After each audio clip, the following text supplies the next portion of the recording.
Right. Hello YouTube. So, what we're going to be doing today? Well, I just thought we'd go through just a number of things. So, yeah. So we'll kick off. I was just going to go over CPI or Consumer Price Index. Now, when I first went over this, I found it quite weird. I quite didn't understand. Made a few silly errors, but I've seen where I've gone wrong. So I'm going to pass the common mistakes I found while doing this, and I hope that'll help you. Okay, so let's get going. So CPI, I just said, stands for Consumer Price Index. Price Index. So what does that mean? I mean, it sounds very fancy. First of all, this is measuring consumer products. We have to ask ourselves, what is a consumer product? I'll just put this on the side. A consumer product. Now, this is not the definition, by the way. I'm just giving you plain English what a consumer good is. A consumer good is a good or service. Generally a good, I'm just going to leave it as a good, is a good that we buy almost every day.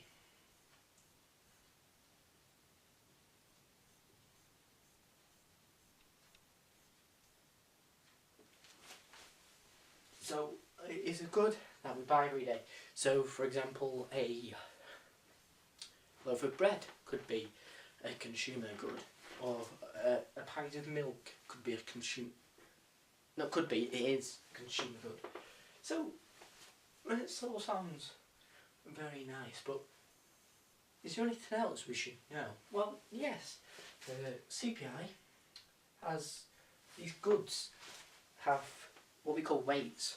Now, weights represent how much of our income we spend on these given goods or services. So, you know, if you've got 50 pence, no, if a loaf of bread costs 50 pence, you buy 6 of them. That's 6 times 5, which is 30. Sorry. Yeah, so you're buying £3 worth of bread.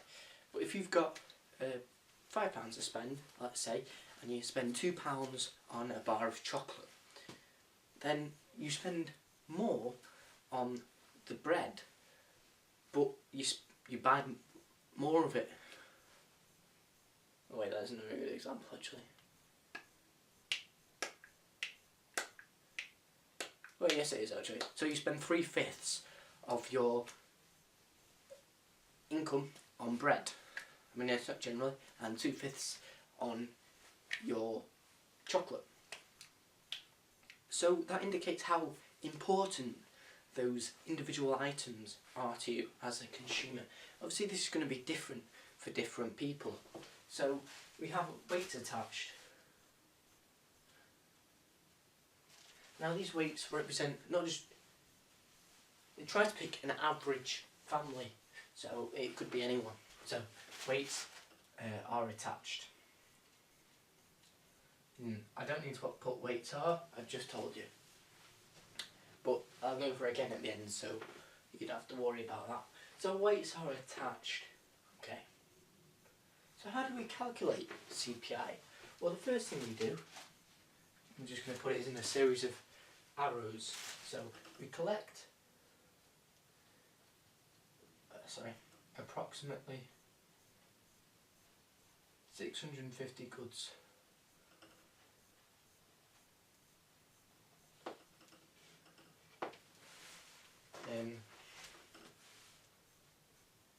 And then we collect prices from various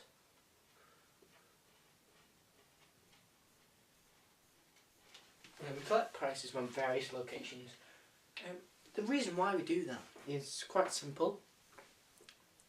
Say if you're measuring the consumer price index and one of your products is, say, a cup of coffee. Now that cup of coffee is going to have a very different price if you're in London, you know, the high street in London, as opposed to the high street, say, in Birmingham, because it's London. I'm not saying anything bad about Birmingham, but London is more attractive area, so people are going to be more willing to pay a high price to enjoy their nice cup of coffee in London. So it's quite hard then to measure the prices of them two. So we take an average price. I'm not just saying coffee's bought in London and Birmingham, it's bought all over the world. I'd like to think, because obviously I invented it. So, and then we collect an average price. So collecting prices from various locations is just enabling us to calculate a average price. So I'll just put that average price.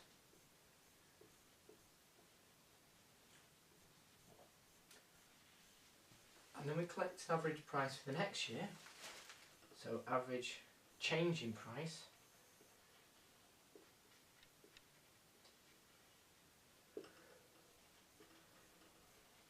And then we work this out as a percentage. So I just put percentage increase. So we work out percentage increase in price. And then we times this by the weight.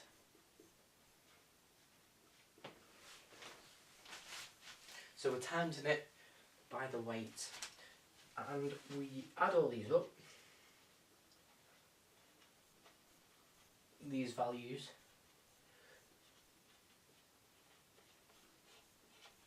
And then we add 100 for the base year. And then that gives us our CPI, or Consumer Price Index. Now, there's a couple of problems with that. I mean, you may be aware, if you live in the world, there are more than 650 goods at our disposal. So, choosing one of the goods is a very hard task, because you have to choose the goods that don't apply to high income earners and, yeah, for example, don't apply to high income earners, for example. And so then you have to choose what goods you include, and goods which are quite recent, such as, I'll give you an example, maybe an iPad. I mean, I know it's a couple of years old to you and I, which is half our life, but, you know, it's quite new in comparison to this survey, so they're not going to include it straight away because it hasn't been able to form a significant part of our spending yet. So it's not really relevant because it'll have a weighting of 0.002 over 10. For example, I'm just giving you an example of the whole economy, so it wouldn't really alter the consumer price index. We would need a product that is more been out for a longer period of time, and therefore it's probably cheaper, so people spend more on it. Or, you know, it's just had time to collect a greater amount of attraction for that product. And then, as I said before, we have to calculate the weighting for an average family. It's quite hard picking an average family because one family spending might be different to another. So, don't mean to be racist, but you might have different ethnic backgrounds, and they would spend food on different money on different things. So if you were looking at food, for example, a family that doesn't, not so ethnic, well, I'll give you another example. A family that doesn't eat meat, it will have a different spending on food to a family that does, because that family may not spend money on lamb, but the other family might, on meat or dairy products, if you see where I'm getting at. So there are just a few problems with CPI. I hope I've inspired you to look a bit more into CPI, and well, there's nothing more to say. I know it's just a quick overview, but I hope you enjoy it, and we'll see you in the next video.